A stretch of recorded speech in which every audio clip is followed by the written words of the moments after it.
The phrase biggest impediments refers to the most significant obstacles or challenges that are preventing progress or success.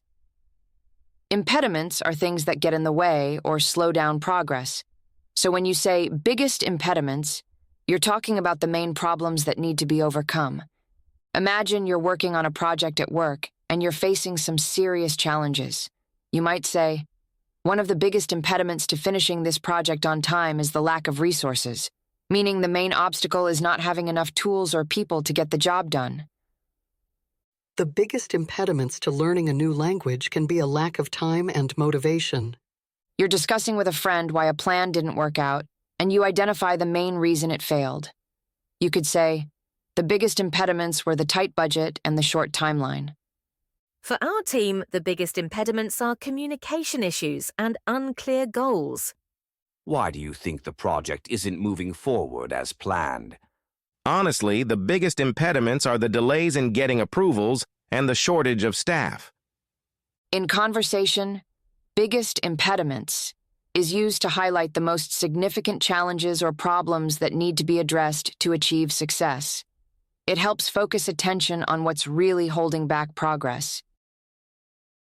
The phrase, "That's what every single person told me," means that everyone the speaker talked to gave them the same information or opinion.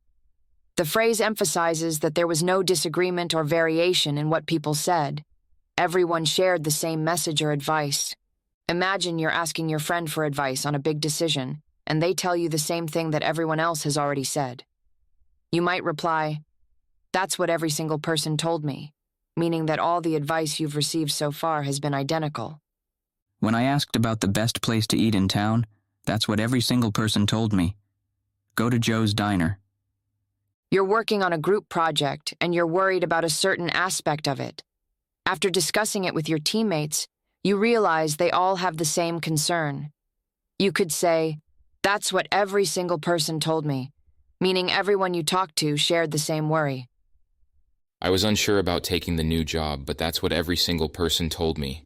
It's a great opportunity. I'm thinking about taking a vacation in July. Do you think that's a good time? Actually, that's what every single person told me. July is the best time to go. This phrase is often used to emphasize that there was complete agreement among the people the speaker spoke to, showing that there's a strong consensus or common opinion. The phrase, "you keep them as long as you want," means that you can hold on to or keep something for as long as it suits you, with no time limit or pressure to return it. It suggests that there's no rush or deadline for giving it back. Imagine a friend lends you some books and says, "You keep them as long as you want." This means you can take your time reading them and return them whenever you're finished. There's no need to hurry. I lent him my old video games and told him, "You keep them as long as you want, since I'm not using them anymore." You borrow a jacket from someone, and when you ask when they want it back, they reply, "You keep it as long as you want." This means they're okay with you using it indefinitely, and you don't need to worry about returning it soon. I've got plenty of extra tools in my garage. You keep them as long as you want. Thanks for letting me borrow your bike. When should I bring it back? No rush. You keep it as long as you want. I'm not using it right now. This phrase is often used when someone wants to be generous or flexible, allowing the other person to use something for as long as they need without any strict conditions. It's a way of showing that there's no urgency or pressure involved. The phrase, "What does it take to get someone to stay?" is a way of asking what needs to be done or what efforts are required to convince someone to remain in a certain situation. It might refer to staying in a job, a relationship, or even at a party. The phrase reflects a concern or desire to make sure someone doesn't leave and is often used when someone is thinking about how to persuade or encourage a person to stay. Imagine you're a manager and a valuable employee is thinking about quitting. You might ask yourself, what does it take to get someone to stay? Meaning you're wondering what you could offer or do to make them stay with the company. She's one of our best team members. What does it take to get someone like her to stay? You're hosting a party, and one of your close friends is about to leave early. You might ask, what does it take to get someone to stay? meaning you're thinking about what you could say or do to make them want to stay longer. I know you've got plans tomorrow, but what does it take to get someone to stay a little longer tonight? I'm really thinking about moving to a new city. This place just doesn't feel right anymore. But we'd miss you so much. What does it take to get someone like you to stay? Maybe we could find ways to make it better here. This phrase is often used when someone is concerned about losing a person they value and is trying to figure out what they can do to make them stay. It expresses a desire to understand what's important to the other person and how to meet their needs or expectations. The phrase, "the fact that we stumbled onto it," means that you found or discovered something by accident or chance, rather than by intentionally searching for it. It suggests that the discovery was unexpected and unplanned. Imagine you and a friend are hiking in the woods, and you suddenly find a beautiful hidden waterfall. Later, you might say, "The fact that we stumbled onto it made the hike even more exciting," meaning that finding the waterfall by surprise added to the experience. We were just wandering around the city when we stumbled onto this amazing little cafe. The fact that we stumbled onto it made it feel even more special. You're doing research for a school project, and while reading one article, you accidentally find some information that perfectly fits your topic. You could say, "The fact that we stumbled onto it was pure luck," meaning you weren't expecting to find that information, but it turned out to be very useful. I wasn't even looking for it, but the fact that we stumbled onto it helped solve the whole problem. I can't believe we found that old record store today. It was like stepping back in time. Yeah, and the fact that we stumbled onto it made it feel like a hidden treasure. This phrase highlights the element of surprise and luck in finding something unexpectedly. It often adds a sense of adventure or serendipity to the discovery, making the experience feel more special or unique.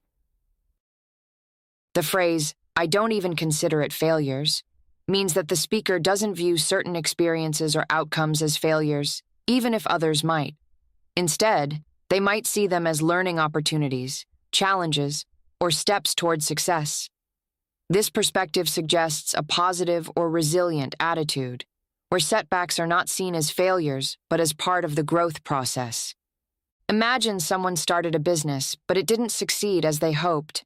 Instead of being upset, they say, "I don't even consider it failures," because they learned valuable lessons that will help them in the future.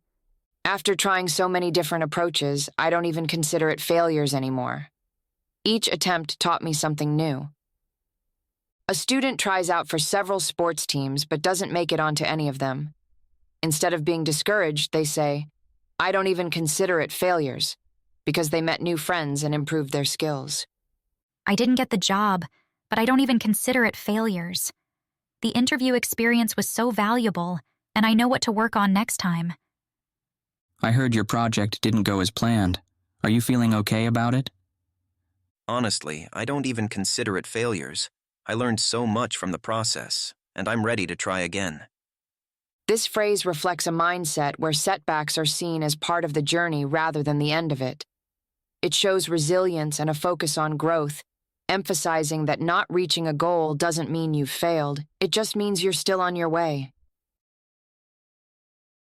The phrase, "I so profoundly remember sitting there on the plane," expresses a very strong and clear memory of a moment when the speaker was sitting on a plane. The word profoundly emphasizes that this memory is not just clear, but also deeply significant or emotional for the speaker. Imagine someone is recounting a life-changing experience they had while traveling. They might say, "I so profoundly remember sitting there on the plane," to convey that the moment was powerful and unforgettable for them. I so profoundly remember sitting there on the plane, looking out the window, and realizing how much my life was about to change. You're talking with a friend about a trip you took where something important happened. You might use this phrase to show how vividly that moment is etched in your mind, perhaps because of the emotions or thoughts you had at the time. I so profoundly remember sitting there on the plane, feeling both excited and terrified about moving to a new country. Do you remember when you first decided to move abroad? Absolutely. I so profoundly remember sitting there on the plane, thinking about all the unknowns ahead of me. This phrase is used to express that a particular moment is not just a memory, but one that carries deep meaning or emotion for the speaker. It highlights how significant that moment was in their life. The phrase, "when I was struggling with some particularly nasty problem," means that the speaker was dealing with a very difficult or unpleasant issue. The word struggling suggests that it wasn't easy to handle, and particularly nasty emphasizes that the problem was especially challenging or complicated. Imagine you're talking about a tough time in your life when you had to deal with a major issue at work. You might say, "When I was struggling with some particularly nasty problem," to explain that you were facing a serious challenge.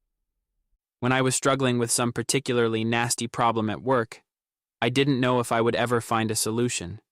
But in the end, I learned a lot from it. You're discussing a period when you had a personal issue, like a conflict with a friend or a difficult decision to make. Using this phrase highlights how hard it was for you to get through that time. During college, when I was struggling with some particularly nasty problem, like managing my workload, I realized how important it is to ask for help. You always seem so calm under pressure. How do you do it? Honestly, it wasn't always like that. When I was struggling with some particularly nasty problem last year, I had to learn how to stay focused and not let it overwhelm me. This phrase is typically used to describe a situation where you faced a difficult and unpleasant challenge, often to explain how tough it was, and sometimes to highlight what you learned or how you grew from the experience. It conveys that the problem was more than just a minor issue. It was something that required significant effort and resilience to deal with. The phrase, "sometimes the only way out is," means that in certain difficult situations, there might be just one solution or action that can help you escape or resolve the problem. It suggests that, after considering all the options, only one path or choice will lead to a way forward. Imagine someone is dealing with a tough problem, like a job they're unhappy with. They've tried different ways to improve things, but nothing works. They might say, "Sometimes the only way out is to quit," meaning that quitting the job might be the only solution left. After months of trying to fix things, I realized that sometimes the only way out is to make a big change, even if it's scary. You're discussing a difficult relationship with a friend. After trying to work things out, you might come to the conclusion that sometimes the only way out is to end the relationship, even though it's a hard decision. We tried everything to make it work, but sometimes the only way out is to walk away and start fresh. I've been stuck in this situation for so long, and nothing seems to be improving. I know it's tough, but sometimes the only way out is to let go and move on. It might be the best thing for you. This phrase is used when someone realizes that, in a difficult situation, there may be only one viable option to solve the problem or escape the challenge. It often reflects a sense of acceptance, understanding that the only solution might be a tough one, but necessary. The phrase, "they resource it adequately," means that the necessary resources, like time, money, people, or equipment, are provided in a sufficient amount to achieve a specific goal or complete a project. Resource in this context is used as a verb, meaning to supply or provide with what is needed. Adequately means enough to meet the requirements or needs. Imagine a company is starting a new project, and someone is concerned whether the project will have everything it needs to succeed.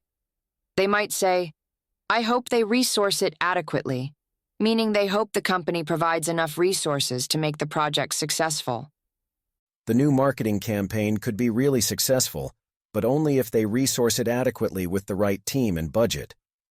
A school is planning a new educational program, and a teacher is worried that there won't be enough support.